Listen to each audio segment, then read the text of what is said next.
I'm finally just beginning to grasp the complexity of the cell.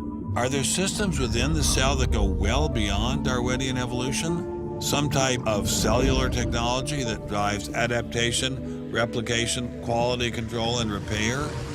What if these new mechanisms have massive design implications? Well, I say, so be it. The cell really is like nothing we've ever seen in the physical world. That's got to be firmly grasped. That's not something we can just say, oh, well, it's just a little bit more of the same old, same old. It's not the same old, same old. We are finding is that there's information that's in the cell that cannot be accounted for in terms of these undirected material causes. So it has to be. And so there's some other, so there has to be an information source. So one of the key questions faced by modern biology is, where do you get information from? Well, Darwin assumed that the increase in information comes from natural selection. But natural selection reduces genetic information, and we know this from all the genetic population studies that we have. And where does the new genetic information going to come from? Well, that's the big question. So when we find information in the DNA molecule, the most likely explanation is that it too had an intelligent source. I mean, we need engineering principles to understand these systems, okay? I mean, it's only because of our advancements in nanotechnology that we can even begin to appreciate these systems. But using intelligent design didn't seem to stop the scientists I spoke with, so why all the controversy? Suppose we find, simply as a matter of fact, that our scientific inquiries point in one direction. Which is that there is an intelligent creator. Why should we eliminate that from discussion? Streng verboten? How come? Why? Streng verboten. Very good. What does streng verboten mean? Strongly forbidden. Strongly forbidden. You've got two possible hypotheses. You've got a wall through the middle of through your brain, in effect, through your thinking. You say, well, you can't consider anything on this side of the wall. Only hypotheses on this side of the wall are permissible for consideration. What about academic freedom? I mean, can't we just talk about this? Their reply is that science is not a democratic process. Oh, really? And that there is a consensus view. But wait a minute, we are to subscribe to the wait a second, view. but Darwin challenged the consensus view, and that's how we got Darwinism. If Darwin wanted to challenge the consensus today, how would he do it? Science isn't a hobby for rich aristocrats anymore. It's a multi-billion-dollar industry. And if you want a piece of the pie, you've got to be a good comrade. Scientific ideas. How we get them to you, the people. Every idea must be inspected to ensure that it is safe. All theories must pass through a series of checkpoints. First, the Academy. Getting a controversial theory through the Academy can be dangerous. Few people know this better than Congressman Mark Souder. He uncovered a targeted campaign led by individuals within the Smithsonian and the National Center for Science Education to destroy Dr. Sternberg's credibility.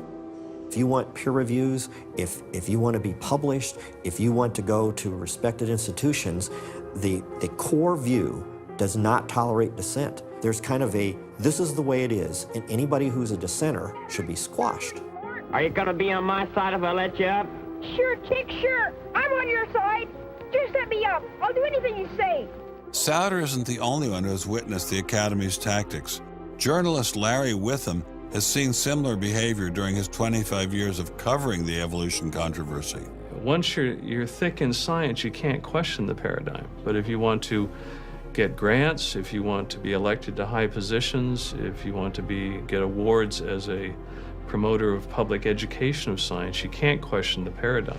People cannot be trusted to form their own opinions. This business about open-mindedness is nonsense. Why is the scientific establishment so afraid of free speech?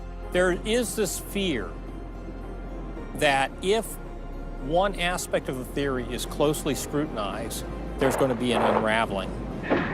Who are you? Oh, I am the great and powerful Wizard of Oz. I interviewed dozens and dozens of scientists, and when they're amongst each other or talking to a journalist who they trust, they'll speak about You know, it's incredibly complex, or molecular biology is in a crisis. But publicly, they can't say that. Keeping a keen eye on the Academy, our various watchdog organizations. Listen to Eugenie Scott of the National Center for Science Education. The NCSE has been at the heart of virtually every evolution controversy over the past 25 years, vigorously defending the Darwinian gospel. We have had a lot of business, unfortunately, at NCSE in the last few years, because virtually every state in which science education standards has come up for consideration has had a big fight about the coverage of evolution in them. NCSE was started by a group of scientists and teachers who were very concerned because in the late 70s and early 80s there were a lot of attempts to pass equal time for creation science and evolution laws. And clearly this is something that neither scientists nor teachers liked. It wasn't exactly help the creationists are coming, but it's, you know, kind of along those lines. Most scientists just throw up their hands and say, creationists, they drive me crazy, you know, you handle it. We've worked a lot with science education organizations. The most important group we work with is members of the faith community, because the best kept secret in this controversy is that Catholics and mainstream Protestants are okay on evolution. Are you sure about that, Eugenie? Liberal Christians have been fighting with conservative Christians for so long that they'll side with anybody against the fundamentalists. And Eugenie Scott says, well, welcome over. There's a kind of science defense lobby, or an evolution defense lobby in particular. They are mostly atheists, but they are desperately wanting to be friendly to mainstream, sensible religious people. And the way you do that is to tell them that there's no incompatibility between science and religion. But is there really an incompatibility? Can't we believe in God and Darwin? Implicit in most evolutionary theory is that either there's no God or God can't have any role in it. So naturally, as many evolutionists will say, it's the strongest engine for atheism. If they called me as a witness, and a lawyer said, Dr. Dawkins, has your belief in evolution, has your study of evolution turned you towards atheism? I would have to say yes. And that's the worst possible thing I could say for winning that court case. So people like me are bad news for the science lobby, the evolution lobby. By the way, I'm being a hell of a lot more frank and honest in this interview than many people in this field would be. Working hard to keep ideas in check are our friends in the media. Morning, paper. Paper, mister? The tendency of the media is to side with the establishment because they inherently agree with the establishment. Eugenie Scott, my understanding is that there is not a single peer-reviewed article out there that supports intelligent design. Am I wrong? You are not wrong. You are correct. I believe that we get coverage, but we always get coverage like we're the outsider, not like it's an even debate. But instead of merely reporting news, he analyzes it, often expressing his personal opinions. We constantly deal with reporters who refuse even to report the correct definition of intelligent design. They, over and over again, talk about life is so complex, God must have done it. Just admit it, it's religion. It's very simple. You just can't, it's religion. It's a wanton distortion of our position. So you'd ask. I've got a hot story here. You can look at Associated Press stories, and the same sentence will appear in those stories for 10 years. Intelligent design says that life is too complex. It's called a boilerplate. And the reporter never reports anymore or gets any new ways to say it, so the public understanding never advances.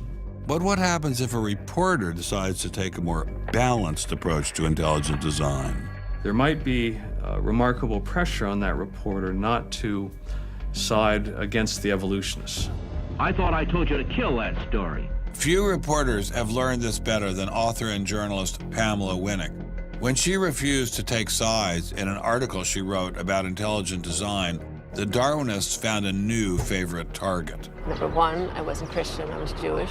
Number two, I wasn't religious. Number three, I was not taking a position in favor of creationism. I was writing about intelligent design. And It didn't matter. After I wrote that one piece, everything I wrote on the subject was scrutinized. There were hate letters coming into the newspaper. If you give any credence to it whatsoever, which means just writing about it, you are just finished as a journalist.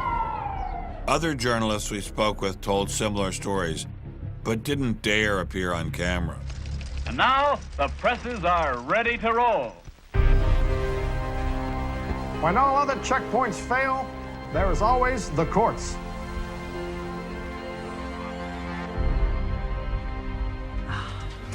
We have spent an enormous amount of time trying to prove to the court what everybody already knows, that intelligent design is a particular religious belief. But I thought scientific questions were settled by the evidence, not by taking people to court and suing them. How do other countries deal with such disputes? Dr. Marcy Giertuk, a population geneticist who now represents Poland in the European Parliament, was able to shed some light on this topic. The censorship of teaching criticism of evolution is and always was much stronger in, say, in your country, in the United States, than it ever was in Poland. Why? Why would the censorship? That is because you have a political correctness in your country. These issues are brought to court, and the court says what you can and what you cannot teach. We want to know what you teach, what books you use, how you teach it. We never had that sort of way of deciding scientific issues in Poland. We never had the courts involved.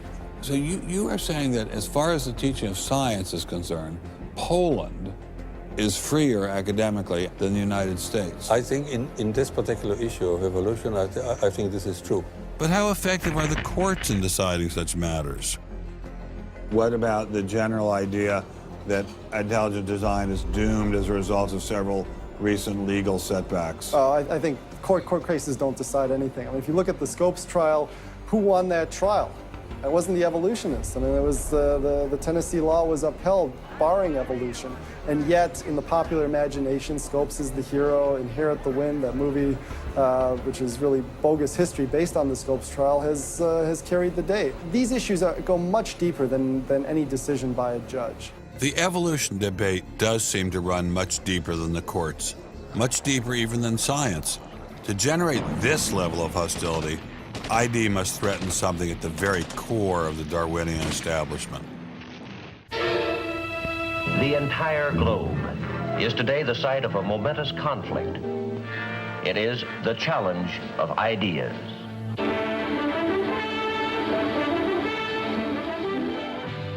I am Edward R. Murrow. For a little while, I would like to review with you the great conflict of our times, one which demands and must get the attention and the involvement of each one of us. This conflict over the principles of evolution has become a religious war. It really is no longer about scientific investigation. It is total competition with an antagonist who is putting into it everything within his capability. The situation has reached a point where many of evolution's top apologists have switched from defending Darwinism to attacking religion in what they see as a bid to stamp out intelligent design at the source. Richard Dawkins is the best example of this. His recent book, The God Delusion, has sold over 1 million copies worldwide.